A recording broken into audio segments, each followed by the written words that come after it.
So, welcome to lesson 4.2, which is about the origin of civilizations. So, in principle, the human race could be divided into individual people wandering about the landscape, doing their own thing in their own way. But that's not the case. They belong to social groups, which give them certain habits and mental outlooks. And this involves both a centripetal effect and a centrifugal effect. So there's something drawing people together into groups, a centripetal effect, but there's also something that causes the groups to be different from each other, a centrifugal effect. Or we could say there's a force of attraction bringing people together and a force of repulsion pushing the groups apart. Or in George Ziff's terms, a force of unification bringing people together and a force of diversification pushing them apart again. And we're interested in the formation of these distinct social groups, of which the largest type is what we call a civilization. And we're going to begin with the Russian theoretical historian Lev Gumilev and his concept of ethnogenesis.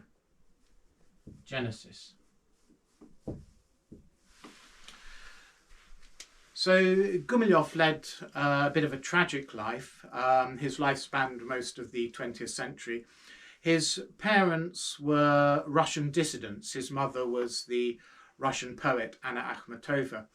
And because his parents were dissidents, he himself was under suspicion. So he couldn't get an academic job, for example. And in fact, he spent many years in the Soviet gulags. But when in the 1980s, President Gorbachev opened up the Soviet society and reformed it, he was rehabilitated, and then he became something of a public figure, appearing on TV, for example. And when he died in the 90s, it was, an occasion for national mourning. So he was recognized and respected by the end of his life. So there was a bit of a happy ending, if you like. And he was concerned with ethnogenesis. So genesis, the beginnings or the creation of ethnicity, or what he called ethnos. So an ethnos is like a super style, an aesthetic and a mental outlook. But it's a bit of a broader concept than just civilization. So it doesn't necessarily imply cities and writing, the things we associate with civilization. So the Australian Aborigines could be an ethnos, for example. And Gumilev's point was that an ethnos is a natural phenomenon. So it's not like other political and social institutions that can be deliberately constructed. So, for example, the founding fathers of the United States drew up a constitution for the United States. So that was a deliberate, conscious attempt to create a new society, build a new political unit, build a new country. Whereas an ethnos is something that emerges spontaneously in a natural way. So Gumilev said that then it obeys natural laws, and therefore we can potentially understand those laws. And it's something that people acquire from their earliest years, from babyhood, really. It's something they absorb. And so it's something that can't change. It's relatively immutable characteristic of your personality. At least it's something that's very difficult to change, your ethnos. It's a way of looking at the world that you just absorb from the moment you're born. And because of that, it can be a source of prejudice and hostility. Because an ethnos gives you a way of looking at the world. And so it seems that is a natural way to look at it. That is what's true. And then when you discover that there are people in other groups who look at the world in a very different way and regard your truth and your way of looking at things as false and wrong, that can be difficult to deal with, and so it can lead to that prejudice and conflict. And in terms of, why different ethnicities, different ethnoses have different characteristics, what shapes the worldview and the aesthetic of an ethnos, Gumilev had several suggestions. One was the environment or the climate. So, we can imagine, for example, that people living in sunny climates have a sort of happy-go-lucky disposition, and people who live in wet and dreary climates have a more gloomy outlook on life, something like that, or perhaps more sophisticated than that. But that's the kind of thing that it could be something to do with the environment, creates these different worldviews. Or he also suggested it could be genetic. So, your ethnos, your worldview, your habits are passed down to you in your DNA, like your eye colour and your skin colour. Or he even suggested there might be cosmic factors. So, astrological effects. So basically, he didn't know. But what he was concerned with was with the laws describing the evolution of an ethnos, how it comes into being, develops, and maybe disappears. And so he emphasized, and when he's talking about ethnogenesis, he's not talking about a point event, about an ethnos suddenly appearing. It's a process. An ethnos develops over time. It's an ongoing phenomenon. And what he saw is creating an ethnos and shaping it. So let's put creation and shaping of an ethnos here. The factors in it. Firstly, what he called complementarity.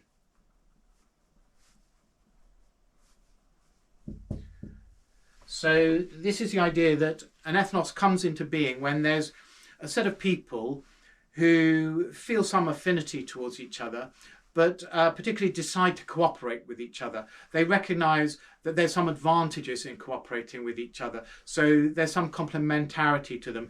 It's that, A can help B and B can help A. They recognise that, and so there is a complementary aspect to their relationship. So they come together to work together, and that starts to build an ethnos. But the ethnos is then built over time by what he called passionaries.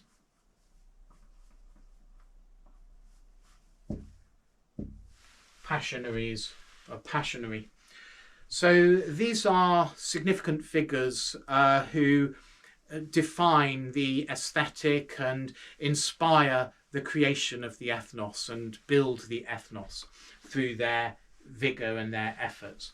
And so finally we can talk about the passionarity.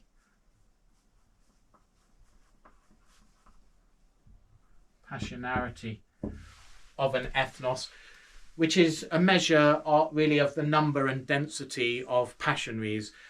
So at the beginning there may not be many passionaries. Then when the ethnos reaches its height, it's because there's a lot of passionaries who are helping define and build the ethnos. And then over time passionaries start to disappear and you have fewer passionaries. Passionarity declines and the ethnos declines and loses its strength and of identity. So we can think of passionarity sort of crudely as a measure of sort of the drive and the vigour of the ethnos. So some ethnoses may be more vigorous, strong than others, and this is their passionarity. But he also, though, emphasised that it's something that builds and declines for all ethnoses. It's not something that stays static, but it builds up and then it disappears. And also, though, that it's not just about the amount of passionarity, but there's also a quality to it. So it's not just about vigour and drive, it's about what types of vigour and drive, what types of passionary you have. So let's have a look at, in a bit more detail at his ideas on that. Okay, so this is Gumilev's diagram of the development and evolution of an ethnos, so of ethnogenesis. So firstly, up here we have the types of passionary which can be described in terms of their ideals. And so they're sort of arranged in a hierarchy. So if we start at the top, the highest level of passionary has the ideal of sacrifice, self-sacrifice, putting the needs of the ethnos before their own needs. So these are martyrs. Then the next level down is passionaries that are focused on victory, have the ideal of victory, driven by that ideal. So conquerors. So they will, expand the territory of the ethnos. Below that is the ideal of success, which is associated with the passionary type of celebrity. So we may think of celebrities as sort of vacuous, but celebrities are people who are looked up to, who are emulated, who help define the aesthetic of the ethnos, because people follow what they do and copy them. Then the next level down of passionary is those focused on knowledge and creativity, so scientists and writers and artists who help define the ideas and the aesthetic of the ethnos and its worldview. Then there is the passionary with the ideal of adventure, so the explorers who go out and help bring in ideas to the ethnos and make its effect known on the rest of the world. And then below that are the entrepreneurs with the ideal of prosperity. So they build the initial sort of economic worth of the ethnos and make it able to do things. And then at this level we have non-passionaries, two types of non-passionaries. So with these passionaries, they have increasing levels of positive effect on the ethnos. They contribute to higher and higher levels of passionarity. But these non-passionaries, they don't contribute any passionarity, but they're in two types. The harmonious type, which is the mass of ordinary people.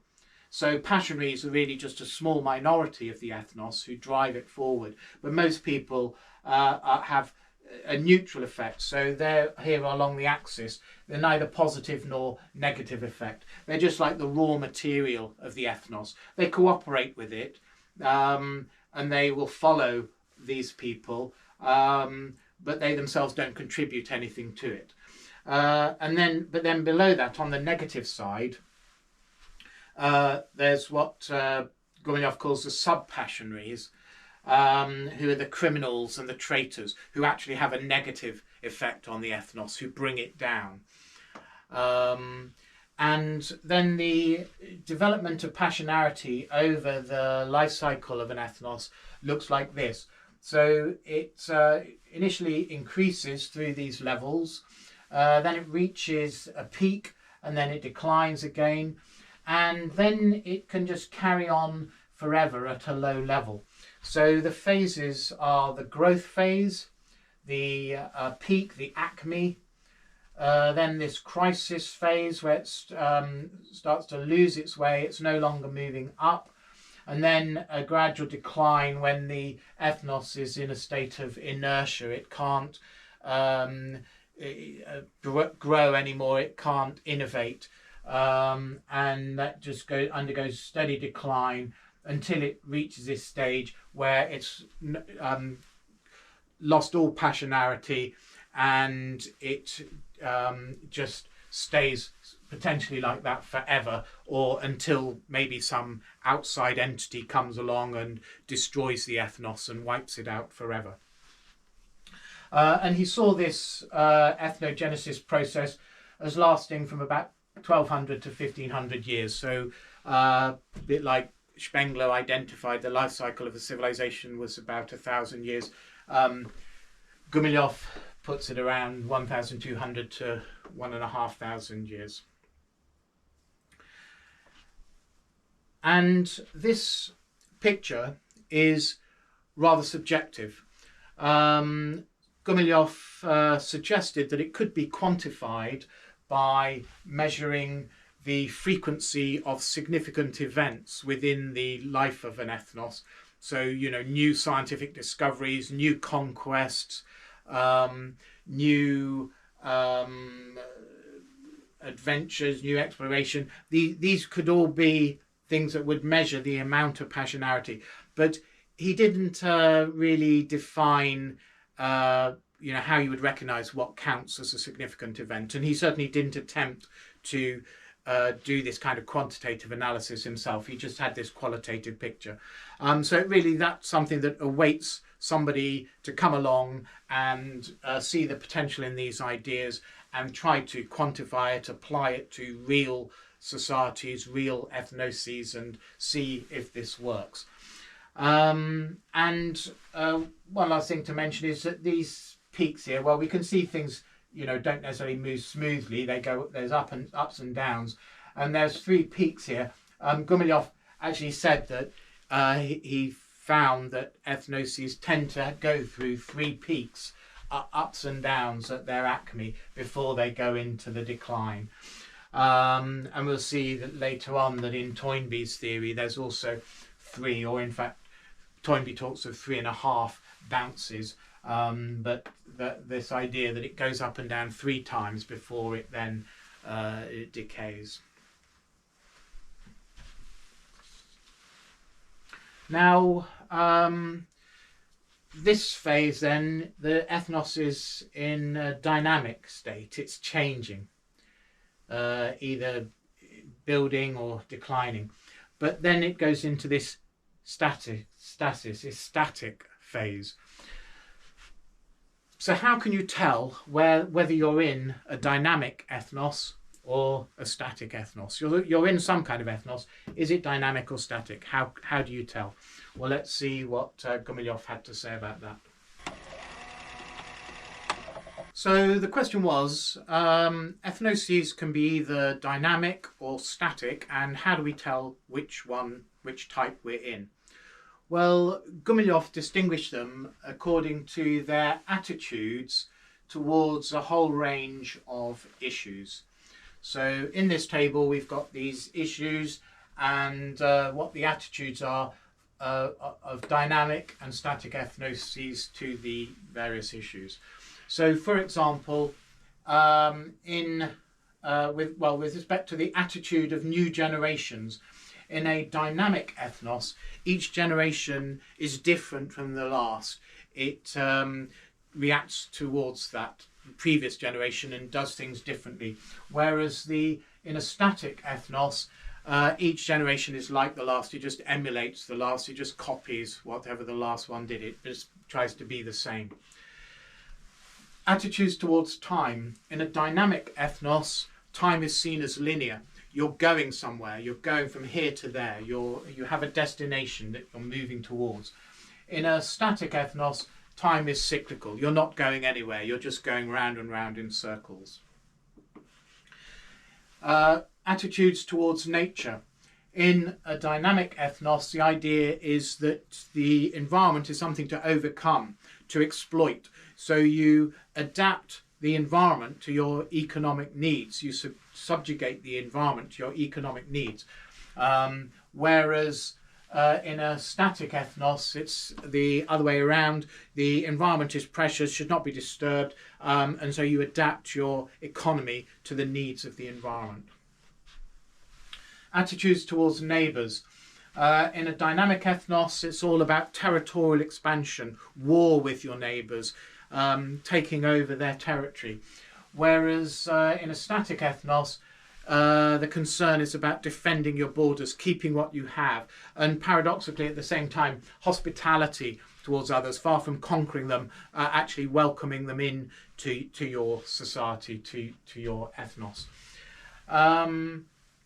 Rather the territory of your ethnos, not the ethnos per se.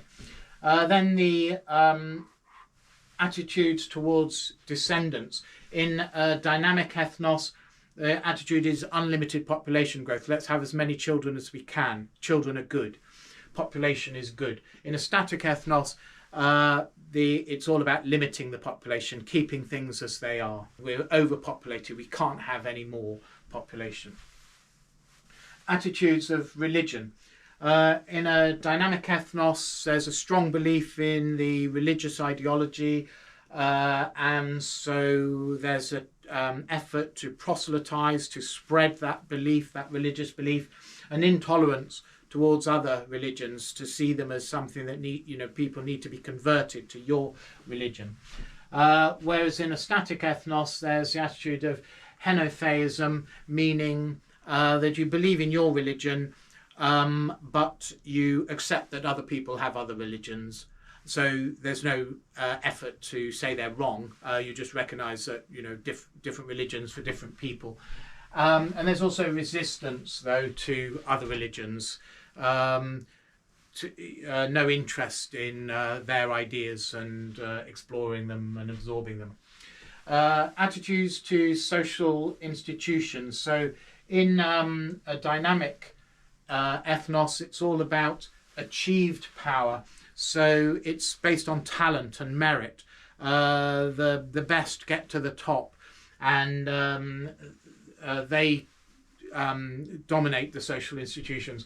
Whereas in a static ethnos, it's all about a cult of elders. So meaning there's kind of an elite, not necessarily an aristocratic elite, but an ideological elite that claims the right to decide how the society should be run, and controls beliefs. So it's kind of a closed shop, and it's impervious to other people's who might come in with fresh ideas just based on their own merit and ability to achieve. Attitudes to social life. So in a dynamic ethnos, there's always new groups appearing, whereas in a static ethnos, the existing groups are conserved, but there's nothing new. So we could think, for example, in English history about the Royal Society in the 17th century, new society for people interested in natural philosophy, science. The National Geographic Society interested in exploration. The Royal Aeronautical Society to explore powered flight.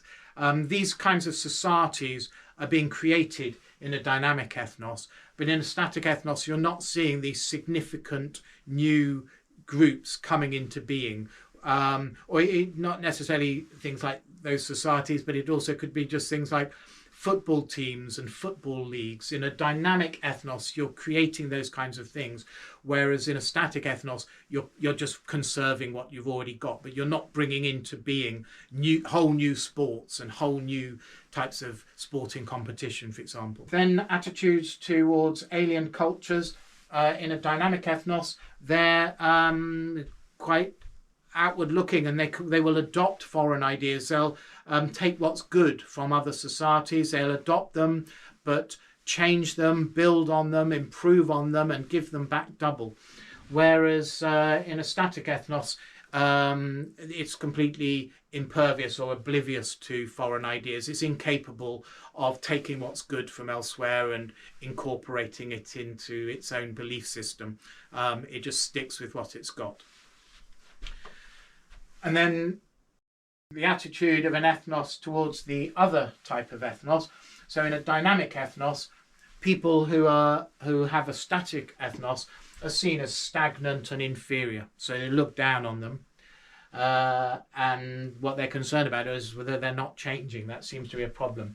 Whereas in a static ethnos, they also look down on the other side, the dynamic ethnos, but they consider all its restlessness and change as a waste of energy. They've got a way of life that works and they're sticking with it. And then, as I said, the not necessarily attitudes here, but the dynamic ethnos has a finite lifetime of about 1200 to 1500 years, whereas a static ethnos can last indefinitely. For tens of thousands of years potentially. And then what characterizes the dynamic ethnos is that it has passionarity, so it's throwing up significant figures, important people, people with ideas, whereas in a static ethnos, its ethnogenesis is complete. That's how it gets to be a static ethnos. It's already gone through the dynamic phase, and it's now in that forevermore. Now, as we've just seen, Gumilev had the idea that dynamic ethnos can create new groups within the ethnos. So he had the idea that ethnoses form a nested hierarchy.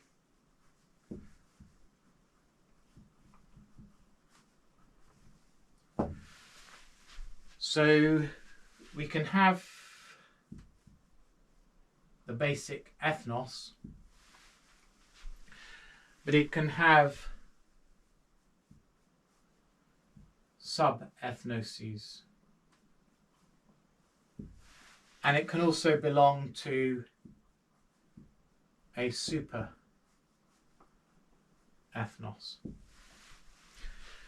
So, as an example, we might take, say, English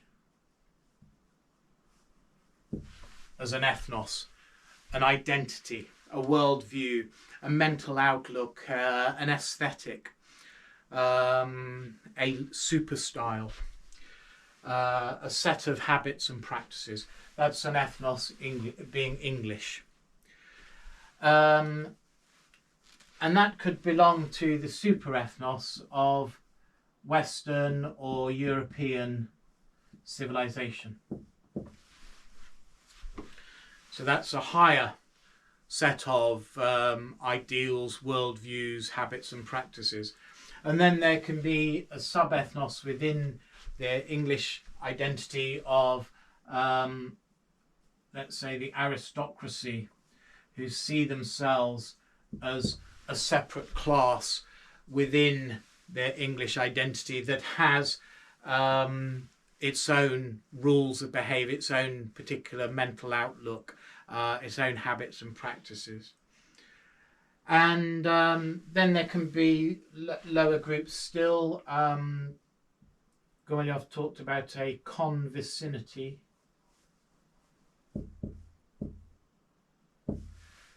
So this is a group of people like in a village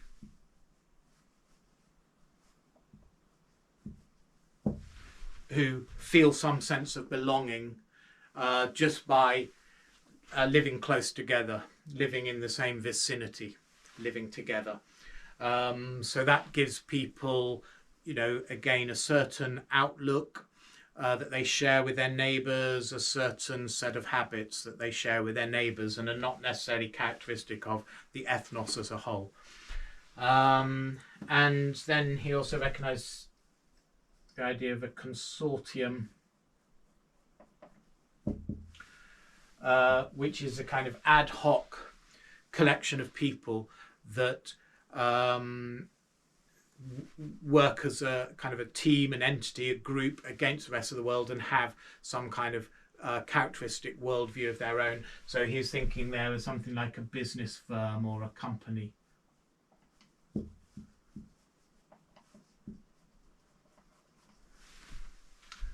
The people of the company have a certain mission statement, a certain set of values, a certain set of ideals, ambitions, goals that defines them as a subgroup within the ethnos. And he suggested that a dynamic ethnos has these subgroups, but and is always creating new ones. But when an ethnos becomes static, it loses its subgroups. It just becomes an amorphous identity and an amorphous thing. It doesn't have this internal structure sub-ethnoses. And then he suggested that the whole human race could be seen as a kind of super-ethnos. And so it is itself undergoing a process of ethnogenesis. It's currently divided into these different civilizations, but eventually it too will achieve the level of stasis when it becomes unified, and there'll just be one, global identity or ethnos, and at that point humanity will lose its capacity for further development. And then he said that you can see humanity as itself a sub-ethnos within a higher ethnos of the hominid species. So at one time there were many different types of hominids, or certainly several types of hominids, and archaeologists, paleontologists are always discovering new human species. So the hominid genus had various species within it, but it has now got just one. So the hominids have perhaps already completed a process of ethnogenesis and is now in the static phase. So the whole human race is eventually heading towards this static state of unchanging ideas and worldview, and of complete uniformity for the whole of human race. And a couple of final points on Gumilev's ideas of ethnogenesis. Firstly, he emphasised that all ethnoses are equally valid ways of approaching the problems of social life. So they're different, not better. Not better and worse.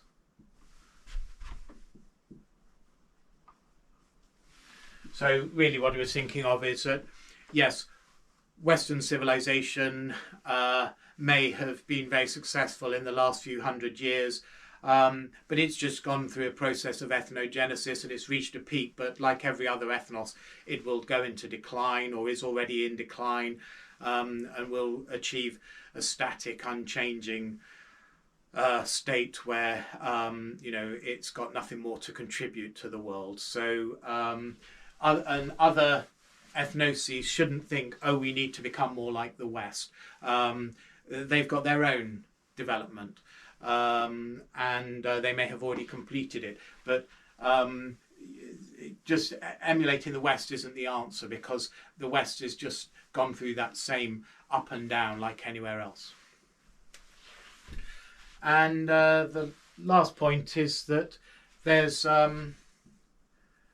no particular relationship between political boundaries and the ethnos. So there's no particular desirable relationship to political boundaries. Political boundaries. So what he's thinking of there is that if this is an ethnos, it can also be a political unit, P for political, and that is what's known as the nation state.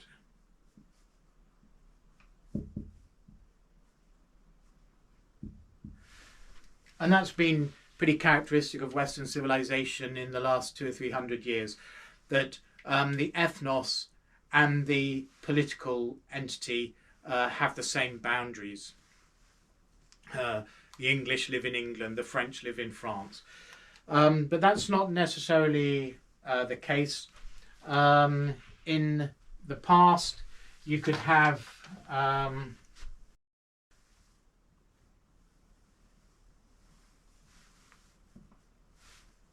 political entity that has within it many ethnoses. So this, is an empire, like the Roman Empire or the Austro-Hungarian Empire, that incorporated multiple ethnoses, multiple peoples. And so this is, we could say today, a multicultural society. There's a political unit, but it has within it different cultures, different ethnoses living side by side. And then the opposite of that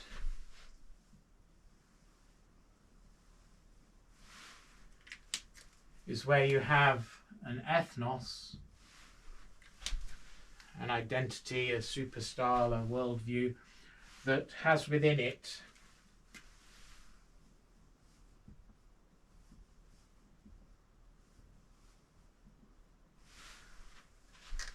multiple political entities. So this is like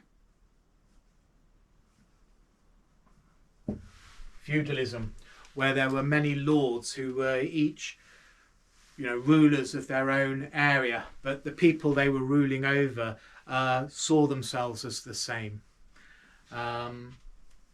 So, within France, you had people who saw themselves as French, but they could be subservient to one lord or another. France was divided into multiple polities. So you can have all these arrangements. There's nothing special about the nation state.